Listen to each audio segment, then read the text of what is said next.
Good evening, welcome back. My name is Dave and today we have the exciting film Apocalypse Now.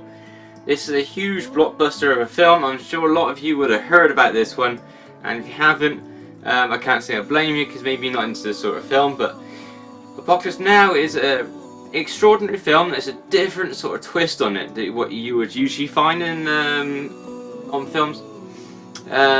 Basically, it's American versus American. That's right, it is American versus American, not American versus Vietnamese, or Chinese, or Japanese, or Germans, or anything like that. It's totally different. It's really nice. Now, this film is based on Joseph Conrad's novel, Heart of the Darkness. For you, like reference, it's top there. Now, this film sort of revolves around a American soldier in the Vietnamese War. It's during the Vietnamese War, but it's nothing to do with the Vietnamese as such. It's a sort of different sort of sidetrack for the film.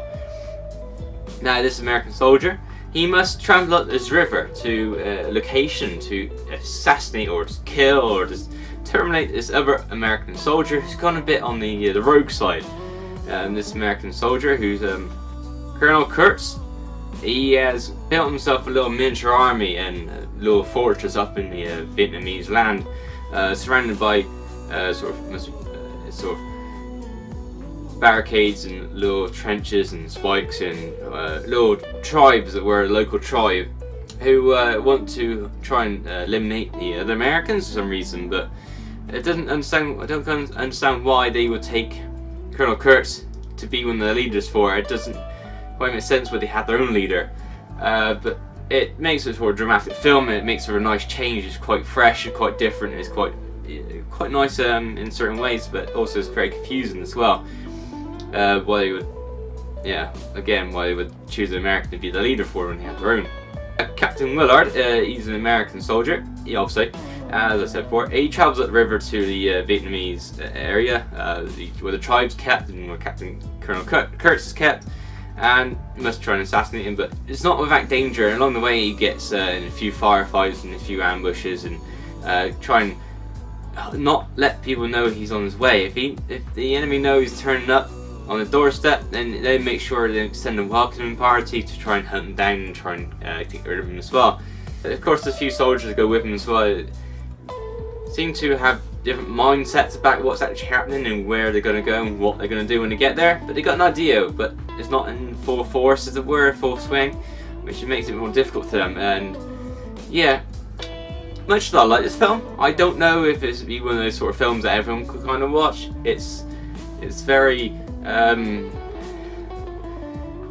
don't know, I can't think of the word, but it's not one of the best, it's not one of the greatest, but it's down to be one of the greatest films of all time, which is quite extraordinary because I want to place it there myself. The script and the story is very well done, but there's a few points along the way that I think is quite missing and they could have done a bit better on, and a few sequences here and there, they could have added something in or took something else out. Sometimes it doesn't quite work, but what they have on here is really extraordinary and really quite good. It's still worth the time to watch it and time to buy it. Well, they got to buy it first in order to watch it. That's how it works, and actually rent off somewhere more also, you know. So along the way, Colonel Kilgore, is said to have said, "I love the smell of napalm in the morning." There's a bit of a quote where Captain Willard heard him say.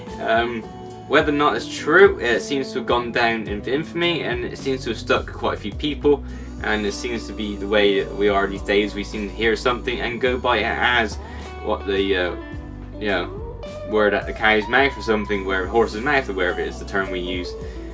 I don't know if it's true, but I'm just going by what I hear and what I see in the film, or by what people say, yeah. Towards the end, there's a final bit of battle between Willard and Kurtz.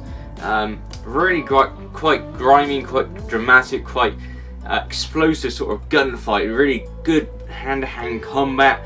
Really good sort of cat and mouse chasing game. It's really quite different to what you see normally in films, because normally you get two enemies or opposite sort of countries, all sort of sides to fight. When we get two of the same side, it makes it a bit more interesting, a bit more exciting, and it's definitely one of them sort of fights. So, and of course you all know who sort of wins. It's the enemy. Of course, the enemy always wins, and that's just the way it goes, I'm afraid. So, yeah. Special features on the back of this box and on the disc as well, so you will be able to watch them not just on the back of the box but looking at it. Destruction of the Kurtz Command with commentary by Francis Ford Coppola. Excerpts from the original theatrical program, theatrical trailer, scene selection, which is not really a special feature, it's more of a thing that you just select what you want. And interactive menus, again not really a special feature, so it's very limited on special features, but two that doesn't really need to be specified as a special feature. The box is nice and dark and gloomy, and as you know, it's a very, doesn't give much away on the old film, it gives very little away, but nice, really set up, very nice, simply done. And even on the inside, it's very simply done as well, so simple that they didn't really want to give you much at all. There's the camera. And there's the sort of silvery disc of Apocalypse Now on it and a blank empty case. Wish they would have put a bit more in there, but there we go. Apocalypse Now. Good film, very nice, exciting, dramatic, tense.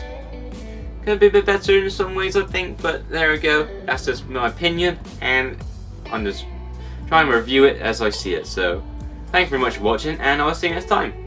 Bye bye.